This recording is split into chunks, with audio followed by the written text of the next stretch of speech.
Look, your intelligence is most likely working against you. Your intelligence is constantly trying to make sense of life, make sense of what's going on in this world around us.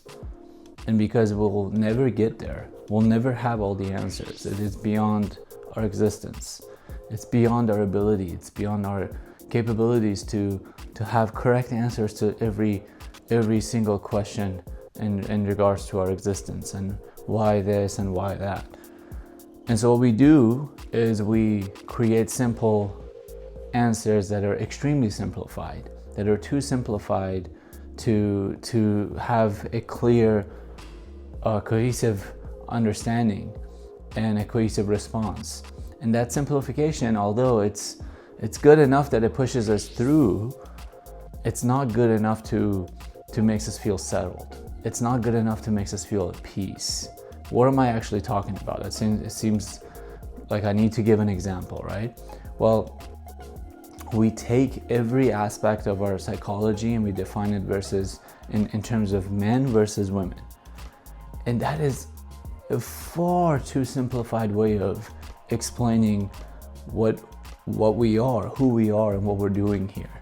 That's only the beginning. That's like looking at the ocean and saying, yeah, there's probably like two kinds of fish in there. It doesn't work like that. Looking at the sky and saying, yeah, everything that flies is a bird and all birds are equal. It goes far more in depth than that. There are so many different variations. Now, this doesn't mean that you have to know every single variation. This doesn't mean that you have to sit around and study human psychology in ways that psychologists and sociologists and all these other people are invested in. But do not just simply believe that men are one way and women are this other way, and that's the end of the story. What that does, unfortunately, is that it creates diversion. We see certain examples within our lifetime, within our limited number of years, of men who are misbehaving. Certain examples, again, within the very short decade that we have, 2 decades that we have in life. I mean, keep in mind that we've been around for potentially thousands of years, man. And in that decade, we make a couple of observations based on a few human beings that we've encountered. And then we decide to hate on all women, and then we decide to hate on all men. It is simply a false way of looking at life, and it is simply an oversimplification of life.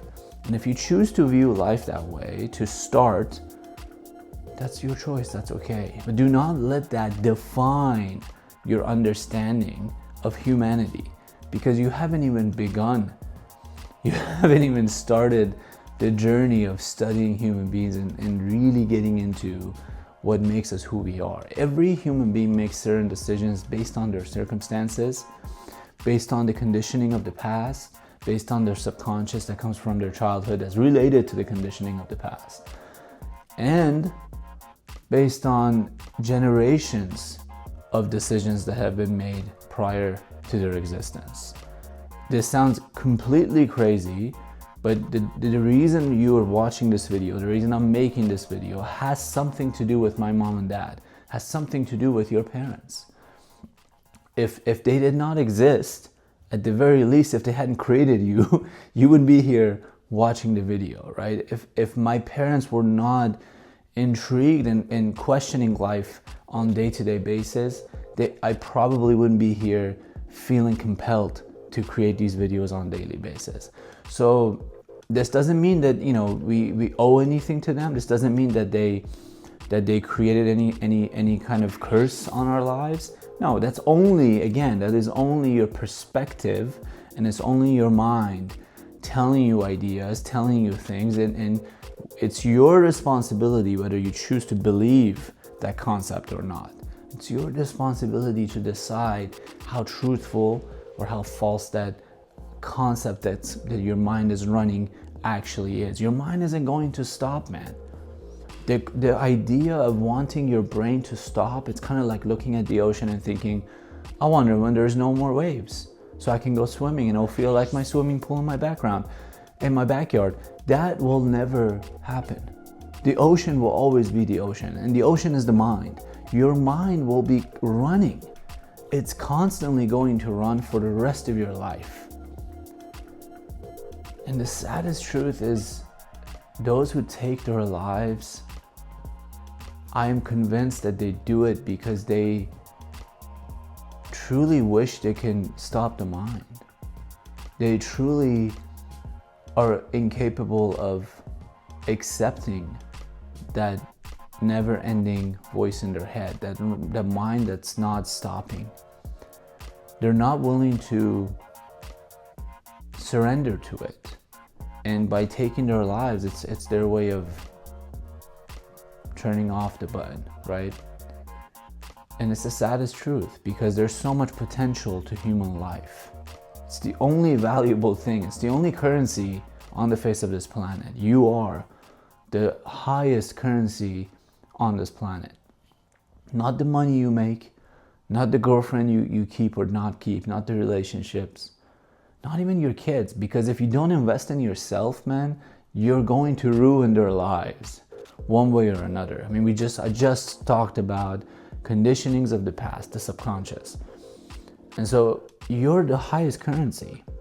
Even if you're a parent, even if you're every day of your life, you're sacrificing and you're devoting your days to your kids and your income and your resources, your energy. Underneath it all, what they need the most is you. And not just our kids, right? Every single relationships in our lives. What they need the most from us is us at our best. And so this idea of simplifying life, creating diversion to a point of saying, because 3 guys are acting this way, all men are this way. Because 4 women acted that way, all women are that way. And then we create hate. That is the ego.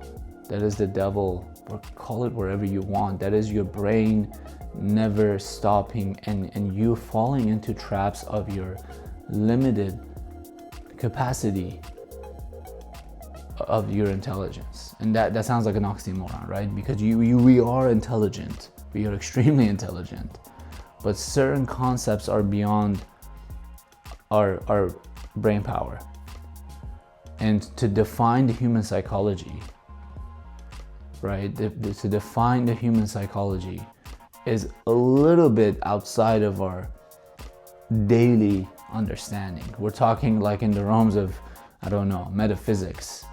We're talking in the realms of understanding the universe and all the possible planets and the possibilities are out there, right? Man, do not fall into that trap. Carl Jung said the most dangerous thing on this earth that needs to be studied is the human brain. Think about that.